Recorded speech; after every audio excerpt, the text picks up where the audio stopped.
But yes, it's your birthday. Yeah, You I had a birthday. I did. Yes. And it was themed?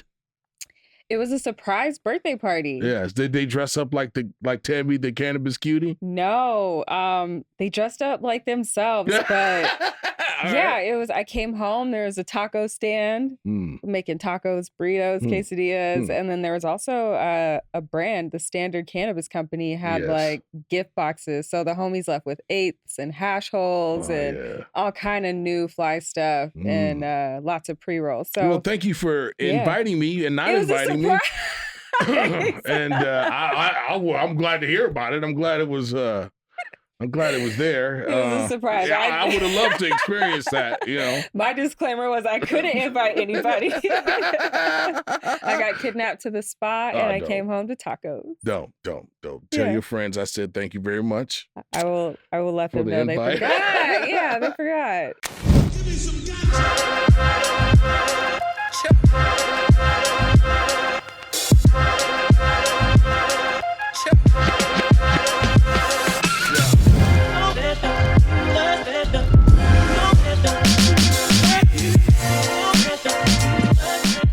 This is the Lasagna Ganja podcast, Mr. X to the Z Xzibit. And it's your girl, Tammy, a.k.a. the Cannabis Cutie. So, we have Travis today, the Nomad Cook, right?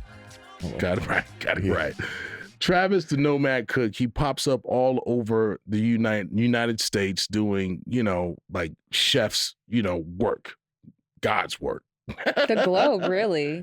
Absolutely. Yeah, the globe. And he made it a point to say he is from Canada. So shout out Canada, eh? Absolutely. Yeah, absolutely. All right, so here we go. Yes, welcome to the Lasagna Ganja podcast. Thank you for having me here. Yeah. I'm excited to be here. Yeah, This is cool. All right, how long you been down in the from Canada? My wife and I moved down here kind of right when the whole pandemic hit. All of a sudden couldn't work in Canada. The restrictions were really tight. That first summer, we worked within the gray spaces. I got a sponsor to rent an RV and we toured across the country doing 37 dinners outdoors. Wow. Because we couldn't have more than 8 people inside. Wow. So I said, fine, well, let's do everything outside. But winter was coming. And, that was so stupid. Wait a minute. That was so stupid. The restrictions and all, it made no sense. But then, so my wife was from Arizona. We went down that first winter. There was no restrictions. There was no masks. There was a normal life. And my mother-in-law said, do you guys want to move here? And we did it. So 2021 shifted down from Canada and kind of started over.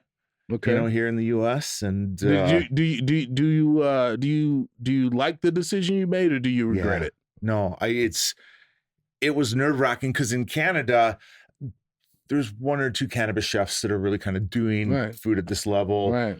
There's 6 major cities that I worked in. Right. I'm in 24 cities down here. Right. So now I'm getting to travel to New York and San Francisco and Chicago and. It's that free healthcare. No, I know that free healthcare. You know what?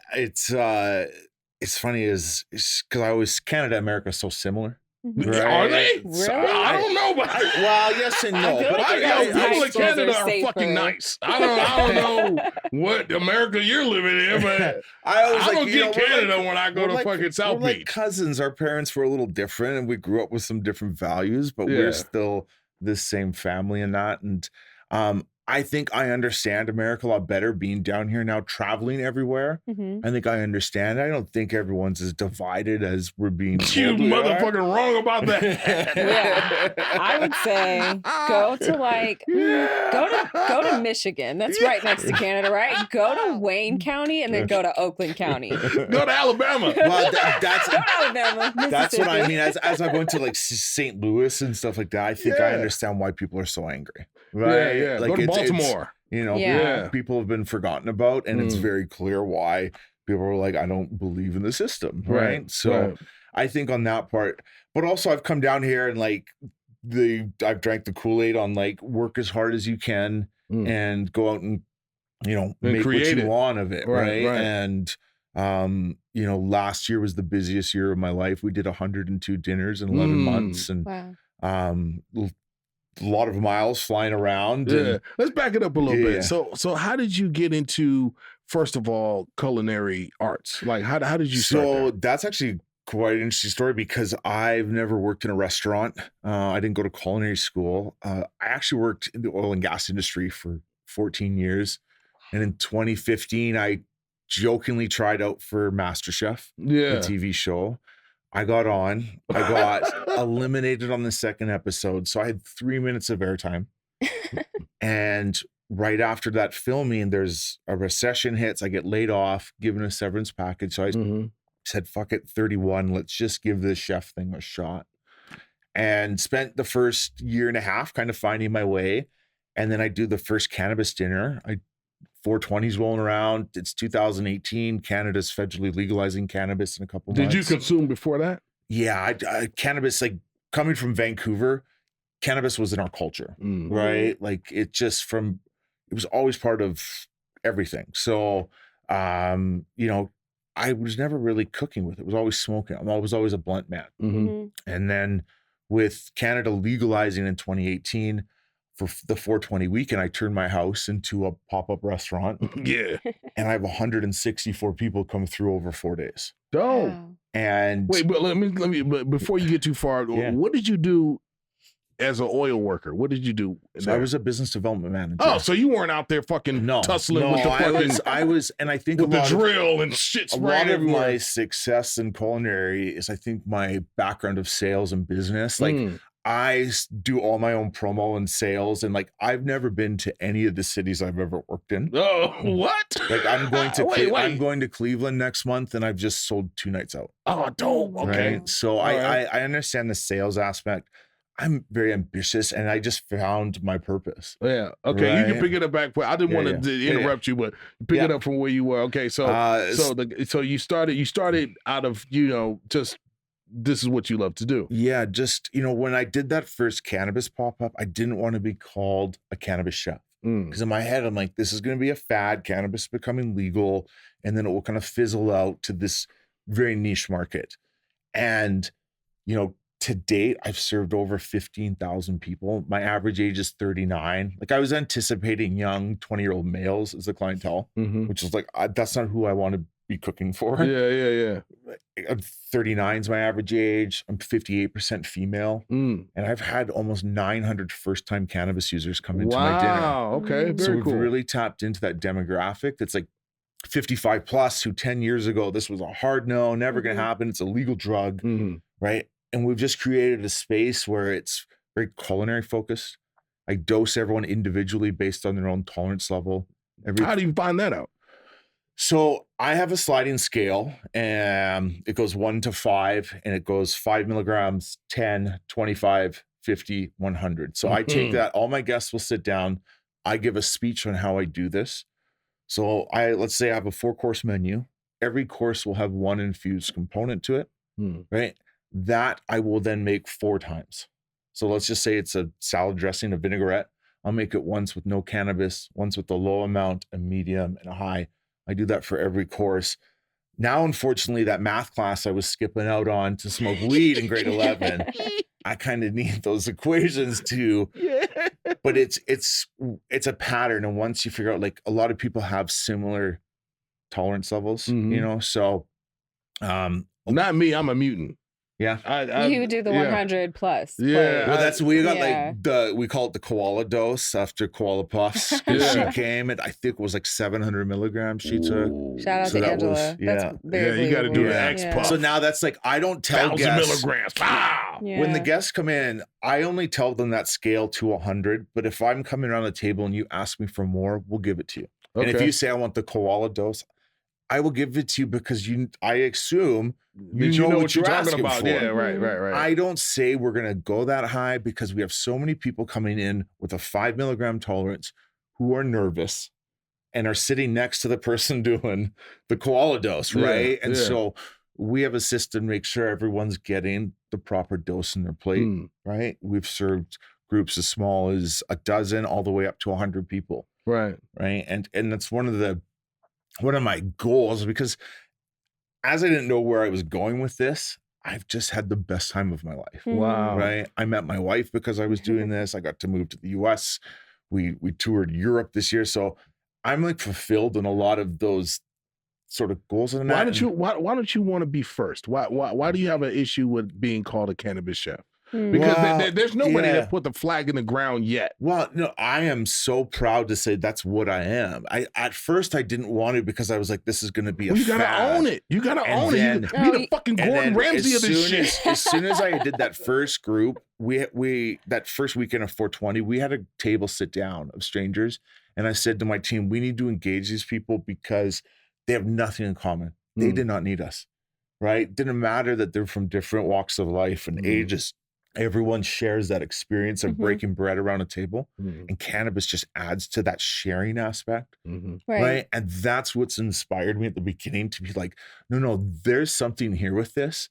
And like, if I can help the next generation of chefs do this in a restaurant and not have to rent Airbnbs and do underground dinners and passcodes, although that's fun, right? And I'm loving it, but we're going to help move this into the mainstream. And I think chefs are the best sort of people to be doing it because we're meticulous, right? Like if I green someone out, they're not coming back. No. And all I've, especially if they have a low tolerance, I've just proved to them that the brownie is horrible and that, it's for stoners. Right. But it is. Get the fuck off the field if you're not ready to get hit, bitch. Well, people hate edibles, right?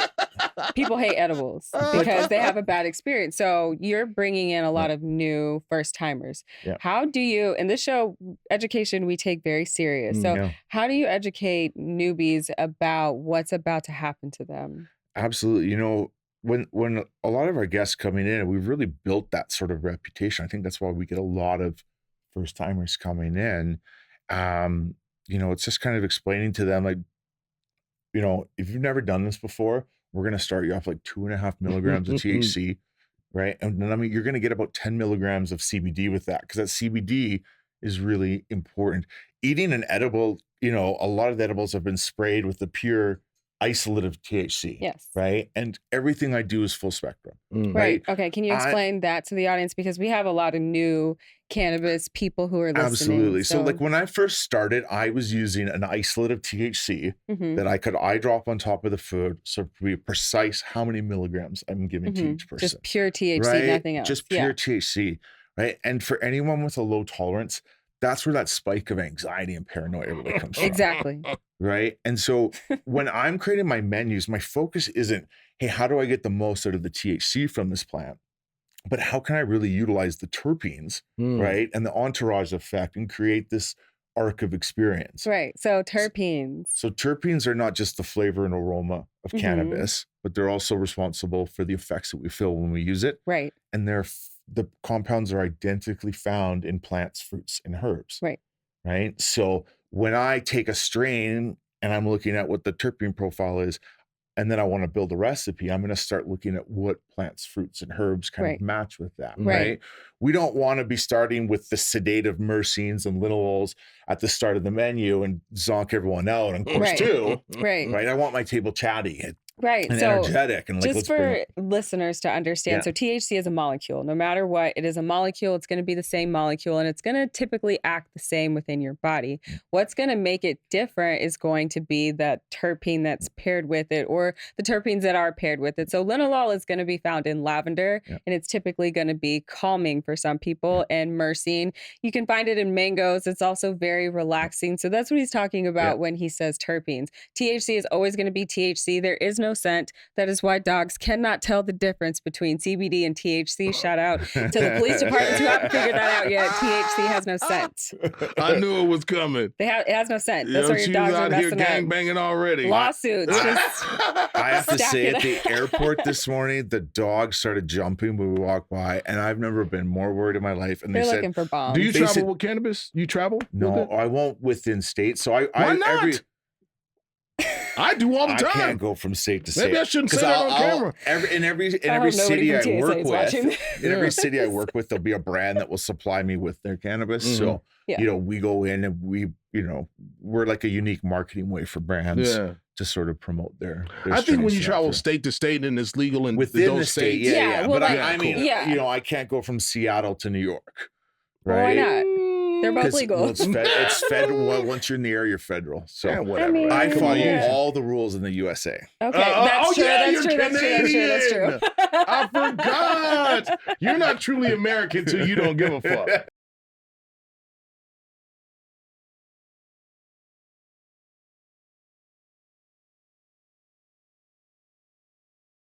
They You like- gotta not give a fuck. Then you can be like, you know what? Because America, fuck I know yeah. in Canada you can have an ounce in your pocket and put it Same. in the metal detector and put Only it at through. LAX, yes. Yep. And like other California airports, you'll they're be cool with it. And then if you have a lot, they'll Yeah. just, I had a friend who had some and the cops had to come and check and make sure he I had the did legal that too. amount. and then they let him go. It's fucking, it's legal. They don't care.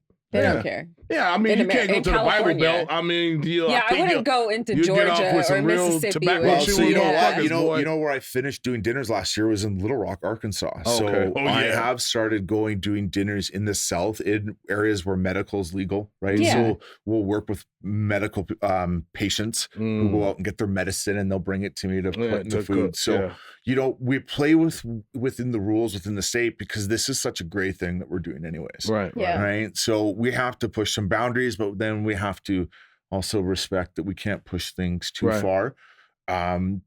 My big goal this year is to develop an online masterclass right now to start training not just chefs, but home cooks on, you know, the fundamentals of safety, the different extraction methods. You know, it's not just, hey, let's decarb our flour. Decarbing is when you chop the flour up, you put it on a tray, direct in the oven. Right? 70% of the time, I don't actually do that. Oh, really? You don't Right. decarb? See, that's the way Right. I do it. So Yeah. decarbing is important because it activates the THC. So whenever you're holding a nug, spoiler alert, it's mostly THCA. It's the heating process that's going to turn it into THC, or time will turn it into THC, or it'll turn into Delta 8 or CBN, different cannabinoids. So ideally, you're putting your THCA on a tray, you're baking it, and it's becoming THC, and now you can cook with it. But So I you would say said it don't works. ever, Like a ever. motherfucker. if all you have is your oven, then fine. I understand. Use what the equipment is at your fingertips. But you know, if I have a really low grade of cannabis, if it's trim, right? If my goal is all I want to do is pull the THC out of it, then I will decarb. But if I've got something where the grower's gone through this hard process of making these beautiful terpenes, these really nice trichomes all over the flower, I don't want to sit there and blast that with a bunch of heat, True. right? So I actually learned this from a chef out of New York, Chef Chris Cedeno. He passed away from lung cancer a couple of years ago, but he started cooking with cannabis, and he had an underground supper club. And when I got to go work with him in New York, he was just putting his flour directly into his butter, directly into his oil. And I said, Chef, why are you doing this? He says, well, it tastes a little bit better. And I don't think he ever took it that extra mile. And so I sat with that method and I really looked at it. And as soon as we start applying too much heat to any sort of green herb, we start to damage it. It goes from green to brown, right? We start to accentuate the chlorophyll, right? If you bite into a brownie or a cookie and you really taste weed, that just means it hasn't been cooked right, right? You're tasting the chlorophyll. Oh, I You failed. want it to taste. I failed. Because my shit tastes like fucking flour. Like So- you just No matter chewing what on I flour. do. So I make butter. I will make never, butter. Yeah. I will never go above 200 Fahrenheit. That's kind of a ceiling that I'll work at. And, you know, then it's all about using time. And there's so many new cool cooking gadgets out there that we can use to do a passive decarb while you're in that fat. See, I keep going back to the original start of the conversation where you said you don't want to be known as a cannabis When chef. I did that first dinner, I said that, but like now you got to Well, I own think he it. meant like because it was legalized and he didn't just want to be on the bandwagon. Right, I with understand, everybody. but hear me but out. within a couple weeks of doing those first dinners, like I knew this is what I was looking for. I found my thing, right? Bro, hear me out. Hear me out. Bro, be the Gordon Ramsay of this shit. Oh, yeah. I want to see the Nomad restaurant. I want to see the Nomad when it has a full cannabis menu, because I'll go eat at that motherfucker all the time. You know what I'm saying? Whenever you're ready. Okay, so let me ask you this. The Xzibit dose is over X dose, 1,000. right? X dose. The X dose. Knock your ass out. 1,000 milligrams. Oh my God. Roller coaster. Yeah. So let me ask you this. You've been to places, you've cooked for a lot of people around the world with cannabis. Yeah. Where would you, if you were, okay, so this, I like to speak things into existence. Yeah. If you had the choice to put your first restaurant somewhere, what city would it be in? Well, this is the crazy thing. It should be Las Vegas, but the casinos don't want cannabis anywhere near. Yeah, who right? said you got to be in a casino? But that's where I think you would have the most success, because people would go there. It's like a tourist. Right? Like people, the world comes to Vegas. You know, I think where we see culinary cannabis really accelerate is going to be with professional athletes. We've just seen the NBA and Major League Baseball change their stance on cannabis, right? We can create recipes to help with sleep, to help, focus on, like I've got a hummus dish that I make with ginger and turmeric that really high in caryophyllene. It's got these great anti-inflammatory properties. We can add the appropriate dosage of THC, CBD in there. Helps you sleep. I don't feel weighted down in the morning. Like I had that snack. I know I shouldn't eat late, but that helped me sleep. So, that's a big thing I think we can really help push forward is, as soon as the NFL makes that change, Tammy, what say you? You have the experience there. Is that ever going to happen? I mean, I'm teaming with NFL athletes and working on these things to help players because, the NFL is a pill mill. Yeah. They give them a lot of anti-inflammatories, a lot of opioids, a lot of anxiety medicine, a lot of antidepressants for a non-normal brain. This is a brain that has traumatic brain injury, chronic traumatic encephalopathy, PTSD. They need natural remedies. So the NFL, I don't know if they're going to take their foot off the gas because, again, when these players are getting these pills after the game, they're also getting billed by their insurance. Like it's a business. There's so much that happens, and the cannabis prescriptions would take so much from that. But they're not going to publicly say that they're using these products, right? Because it could still jeopardize their contracts. They changed the threshold. You can consume more. And then really you just need to pass your test in spring training before training camp. You just need to pass your test. Dressing, yeah, right? you pass. If you pass your test, you don't get drug tested during the season. You're fine. You just need to pass your exit as well. Yeah. And then they raised the threshold as well. So you don't have to be like fully sober. You just need to be not smoking 3-4 blunts a day type of thing until after you test. But if you fail, you're going to be in the program and you're going to get drug tested like twice a week throughout the whole season. Shoe program. Yeah, it's literally the worst. So wow.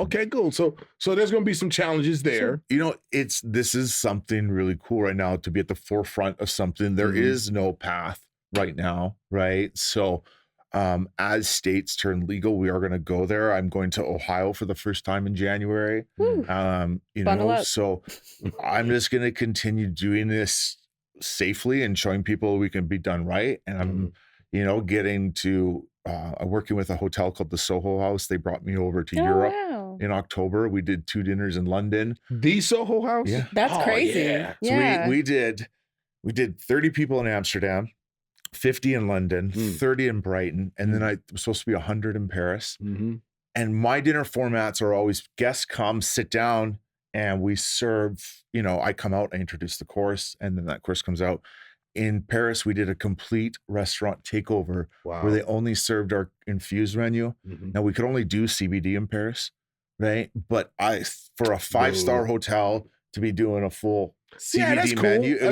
We got to start somewhere. Exactly, okay, because I was like, my cannabis book club that I did at Soho House couldn't be like too advertised. Well, so I work with the Soho House here in North America, and in March we'll be touring through 5 of their properties, and it's for their members only. Right. But we do these infused dinners. So yeah. Wow. Okay. Yeah. Okay, so the whole house. All So- right. Are so- any yeah. LA? Any of the LA properties? Yes. Yeah. Wow. Okay, Yeah. please invite. Yeah. Unlike Tammy's friends who don't invite anyone. So, you know, my I'll get cookbook on came it. out last year. I released my cookbook at the end of the year, and I got to go into Soho, Miami, and that's where we did our first dinner. And then we started doing some of their other properties, and someone from London was there, was kind of skeptical, sat in at the dinner. At the end of it, said, "We'd love to have you come overseas." He's like, "What you just did really changed his mind." It was really cool being in London doing the talk. They don't even know indica sativa. Like it's just illegal there. Right. And so it was CBD or THC in London. We were doing both. Oh, nice. Right. Okay. So cool. Well, it's a private club, so fuck that. Yep. So it, you know, it's again to get over and get to cook in places. Like when I first started Nomad Cook, I'm like, I just want to go to Montreal and Toronto. Right. Like get me to the other side. And then now to be down here cooking all over the place, like sitting here talking with you guys, like it's just been a surreal trip. And you know, just the reward has been the actual journey itself. Yeah. Right. Every day that I've got to do this stuff, like it's just another day of like, fuck yeah. Like, That's amazing. Do you do private dinners or I'll go in and do private dinners. I was doing a lot of stuff with brands last year. This year, the landscape or 2022 was a lot more promoting working with brands, retailers. This last year with the landscape change in the US, budgets are a lot tighter. I had to solely switch to myself. So I went into 100% like setting my own tours. I go on 2-week tours of 5 cities and I sell tickets through Instagram. And wow. You know, I think I flew 37,000 miles last year of just constantly every 2 weeks out. Just so it was nice. I just had 10 days of no flying. Okay. Right. And I flew in this morning. I was just saying to my wife, I'm like, it was so nice. Like not have to be in this airport for a couple days. And right now I don't have the coolers with me. Right. Because I you'll see me roll into the airport. I got 2 giant coolers I travel with because we'll do a majority of our prep before. Yes. Right. And then when we fly in, we'll make our extractions, get our fresh seafood or whatever we need and get ready. Do you feel comfortable talking about prices? Yeah. Okay. Yeah. So if somebody wanted to book you for like a private dinner at their home, what would that run somebody? So it would be like, regardless, my kind of starting rate would be as if you had 12 people. So you'd be at about $3,500 to $4,000 plus any travel accommodation. I could be anywhere from 6 months out to book. So for my pop-up dinners that I do when we come into your city, they can be anywhere from $150 to $200. Up in Seattle right now, we're working with Sean Kemp Cannabis, a great retailer who we're able to lower the price of the tickets for all the consumers because we've got a lot of brands coming in supporting. So that's like independent rap numbers. Make a living off that. It's that's good shit. It's funny because the touring life, I never, you think you know what it is. Yeah. And I heard a saying once, like, every city's just another hotel room. And yeah. It does get lonely. Right. And it's, right. So it's been cool to travel around, but my friends were like, are you going out? You doing anything? I was like, it's 9 o'clock. I am going to bed now. Really, I gotta be up at 5 and I'll be traveling to the next city. Right. So, I've got a young kid I've just brought on out of Kansas City. And, he is just hungry and ambitious. He's never traveled anywhere. So he's coming everywhere, helping me now. So, we're building a team up and, I just want to help this next generation. Right. Yeah. So I want to share what I've learned.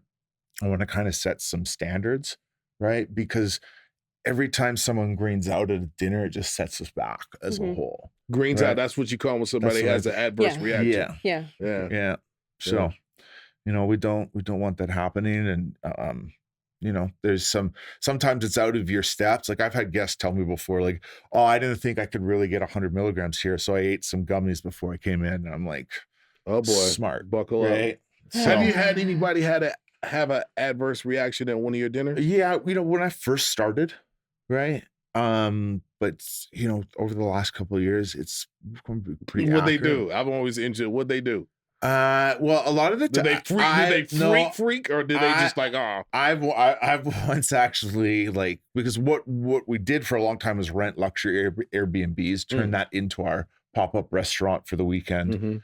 But I've come out of the Airbnb like 3 hours after dinner and seen 4 people still sitting in the car out front, right? Like, because they were like, yeah, we can't drive, so we're just gonna sit here and wait it out. I'm like, you guys should really take a taxi. Yeah. Right? It's gonna be a while. It is surprising a lot of the times because we don't serve alcohol. I have rules, like I don't allow any peer pressure. You know, if someone's 2 milligrams, that's what their dose is. Yeah. I wish that was my tolerance. I would have more money in my pocket, right? So we don't let people peer pressure. You know, I'm always surprised when someone's like, I drove. And I'm like, would you tell the bartender that? Like, why are you telling me that how irresponsible you're going to be when, you know, we really try and set a standard of safety. I guess safety, right? Because in the end, it's us on the line who are providing this for our guests, right? So if you come to our dinners, plan for a safe ride home, you know, just don't tell the chef that you've done. Yeah, I'm a newbie. Well, how do people get in touch with you? The best way is to follow me on Instagram, which is at @_Nomad Cook.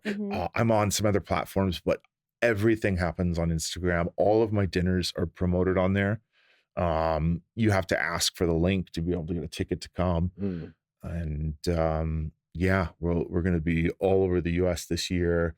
And you know, starting to look over into Thailand at the end of the year. Right? So Travis, I feel it for you, man. Own this shit. You got to put a flag in the ground, and you got to. I brought something because it was your birthday. Yay! Thank you. And I couldn't leave X out either. So hey, thank you.